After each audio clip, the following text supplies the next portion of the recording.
Praise the Lord. இயேசு கிறிஸ்துவின் நாமத்தில் அன்பின் வாழ்த்துக்கள். நல்லா இருக்கீங்களா? இந்த நாளிலும் கூட பாருங்க, மத்தேயு எழுதின சுவிசேஷம் 5ஆம் அதிகாரம் 46 மற்றும் 47 இன்னைக்கு நம்ம பார்க்க போறோம். பைபிள்ல பார்க்கலாமா? உங்களை சிநேகிக்கிறவர்களையே நீங்கள் சிநேகிப்பீர்களானால் உங்களுக்கு பலன் என்ன? ஆயக்காரரும் அப்படியே செய்கிறார்கள் அல்லவா? உங்கள் சகோதரரை மாத்திரம் வாழ்த்துவீர்களானால் நீங்கள் விசேஷித்து செய்கிறது என்ன? ஆயக்காரரும் அப்படியே செய்கிறார்கள் அல்லவா? இன்னைக்கு கர்த்தர் 2 விதமான கேள்விகளை நமக்கு வைத்திருக்கிறார். என்ன அப்படின்னா, நம்ம ஃப்ரெண்ட்ஸை சூஸ் பண்ணும்போது என்ன செய்வோம் அப்படின்னா, நமக்கு ரொம்ப நல்லதை செய்யறவங்க, நல்லா பேசுறவங்க, நன்மை பேசுறவங்க கூட இல்ல, நல்லா பேசுறவங்க ரொம்ப நம்ம நேசிச்சிருவோம்.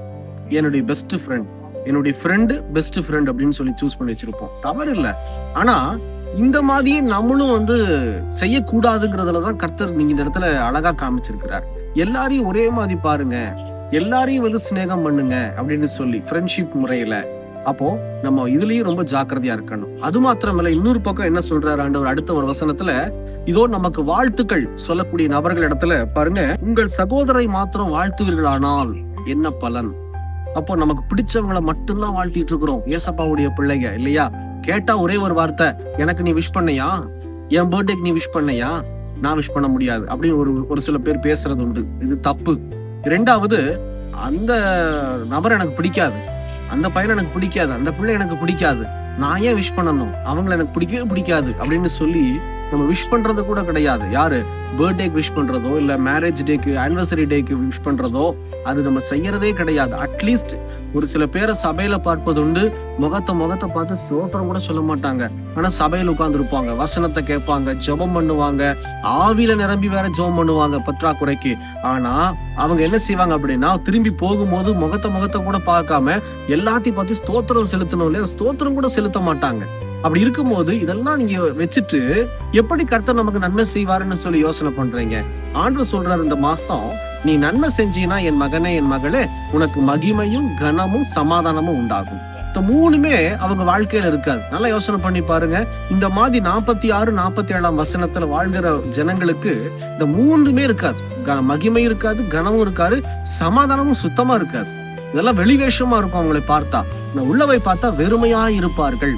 அப்படி நம்ம இருக்க கூடாதுங்கிறதுதான் ஆண்டவர் சொல்றாரு. அப்ப நம்ம எப்படி வாழலாம் அப்படின்னா, எல்லாரையும் ஒரே மாதிரி நம்ம என்ன செய்யணும்? நேசிக்கணும். ஒரு ஃப்ரெண்டை நீங்க நேசிக்கிறீங்க அப்படின்னா அவங்களுக்குள்ள வேறுபாடு கருதாதபடிக்கு நீங்க நேசிக்கணும்.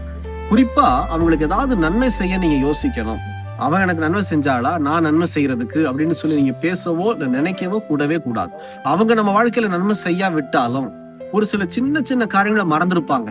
அந்த மறதியில அவங்க பிஸியா போயிட்டா கூட நம்மனால ஒரு சில டைம் உதவி செய்ய முடியும் அப்படின்னா அவங்களுக்கு போன் பண்ணி ரிமைண்ட் பண்ணி விடணும். இதுதான் மிகுந்த ஆசீர்வாதம். இதனால என்ன நடக்கும்? அவங்க கற்றுக்கொள்ளுவாங்க.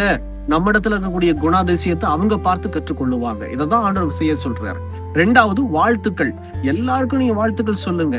எனக்கு வாழ்த்துக்கள் சொல்லாதவங்களுக்கு நான் ஏன் வாழ்த்துக்கள் சொல்லணும்னு சொல்லி விதண்டாவாதம் பேசாதபடிக்கு நம்ம சரியா அந்த வசனத்தின்படி வாழ்வோமானால் கர்த்தர் சொல்றாரு, உங்களை என்னை பார்த்து, என் மகனே, என் மகளே, உனக்குதான் மகிமையும் கனமும் சமாதானமும் உண்டாயிருக்கும்னு சொல்லி. இது நன்மை செய்கிற ஒரு குணத்துல பெரிய குணம் இந்த குணமும் இருக்கு. ஜெபிக்கலாமா? கண்களை மூடி. எங்களை நேசிக்கிற நல்ல ஆண்டவரே, இந்த வேலைக்காக ஸ்தோத்திரம். ஆண்டவரே, இதோ இன்னைக்கு நாங்க கற்றுக்கொண்ட அந்த வேத வசனத்தின்படி என் தேவன் வாழ எங்களுக்கு உதவி செய்யுங்கப்பா.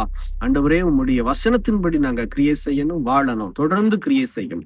இயேசுவின் நாமத்தில் பிதாவே, ஆமென், ஆமென். தொடர்ந்து ஜெபம் பண்ணுங்க. கர்த்தர் உங்களை ஆசீர்வதிப்பாராக. God bless you.